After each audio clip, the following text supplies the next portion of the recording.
यौम अरफा का जीवन बदल देने वाला सबक जरूर पढ़े।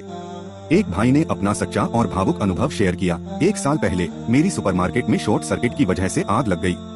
इस हादसे में मेरी दुकान का 3/4 से ज्यादा माल जलकर राख हो गया।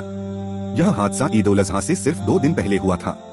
आप सोच सकते हैं मेरी हालत क्या रही होगी। ईद आने वाली थी, लेकिन मेरी दुकान, सारा सामान, मेरा कारोबार सब तबाह हो चुका था। न कोई ईदी, न खुशी, सिर्फ गम, परेशानी और कर्ज। मेरी शादी को उस वक्त सिर्फ 2 महीने हुए थे। जल चुके माल की कीमत लगभग $15,000 थी। मैं बुरी तरह टूट चुका था। सोच रहा था कि अब क्या करूं? किससे मदद मांगूं?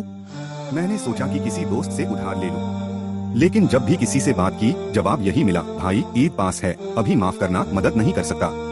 2 दिन ऐसे ही बीत गए। बहुत मुश्किल से $800 इकट्ठा कर पाया, जो नुकसान के सामने कुछ भी नहीं थे।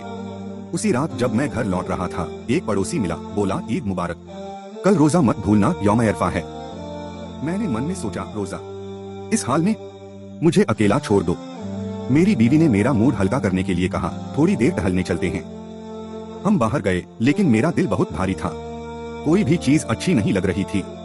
घर लौटे तो उसने कहा, चलो सहरी की तैयारी करते हैं, फजर का टाइम हो रहा है। मैंने चिढ़ते हुए कहा, सहरी? मुझे तो याद भी नहीं था कि कल यौम अरफा है। तुम और मैं 2 अलग अलग दुनियाओं में जी रहे हैं। रोजा, सहरी, तुम देख नहीं रही हमारी हालत? उसने नरमी से कहा, अल्लाह ने यही फैसला किया है, वो कभी अकेला नहीं छोड़ता। रोजा जरूर रखना। उसके कहने पर हमने रोजे की नियत की। इफ्तार के वक्त उसने कहा, अल्लाह से दुआ करो। मैंने कहा, दुआ किस चीज की? वो बोली, जो दिल चाहे मांगो। मैंने हंसते हुए कहा, क्या मांगू? ये कि आसमान से $15,000 गिर जाएं।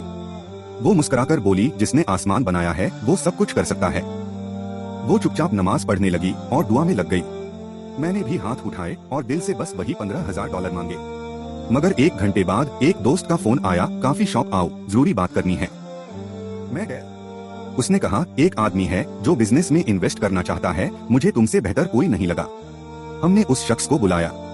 वो आया और बोला, मेरे पास $30,000 हैं, मैं किसी अच्छे बिजनेस में लगाना चाहता हूँ। मैंने कहा, मेरी दुकान को $15,000 के माल की जरूरत है।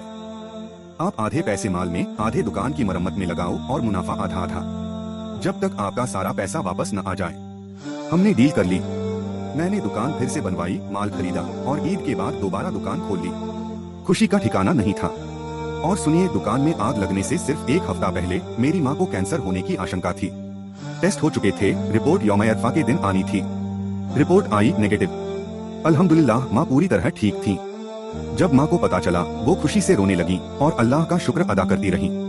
दुकान दोबारा शुरू हो गई, माँ ठीक हो गई और उसी दिन मेरी बीवी ने बताया कि उसने प्रेगनेंसी टेस्ट किया है, वो गर्भवती है। फिर वो मुझसे बोली, अब समझ में आया कि यौम अरफा, रोजा और दुआ की ताकत क्या होती है। मैंने दिल में कहा, सुभान अल्लाह। कुछ दिन पहले सब खत्म लग रहा था और आज एक सच्ची दुआ ने मेरी दुनिया बदल दी। उस दिन मैंने सीखा अल्लाह से जुड़ना क्या होता है, ताकतवर दुआ क्या होती है और यकीन क्या होता है। अल्लाह हमें आजमाता है ताकि हम उसकी तरफ लौटें। फिर मेरा बिजनेस चल निकला और जल्द ही वो $30,000 भी वापस हो गए। मैं वो पैसे लौटाने गया तो उस शख्स ने कहा, सच ये है कि ये पैसे मेरे नहीं थे। एक आदमी जिसकी बीवी कैंसर से ठीक हो गई थी, उसने अल्लाह की राह में ये दान दिए तुम्हारी मदद के लिए। वो गुमनाम रहना चाहता है। ये पैसे अब तुम्हारे हैं, कोई वापसी नहीं चाहिए। अल्लाह की कसम, मैं घर आकर कमरे में बंद हो गया और 1 घंटे तक बच्चों की तरह रोया।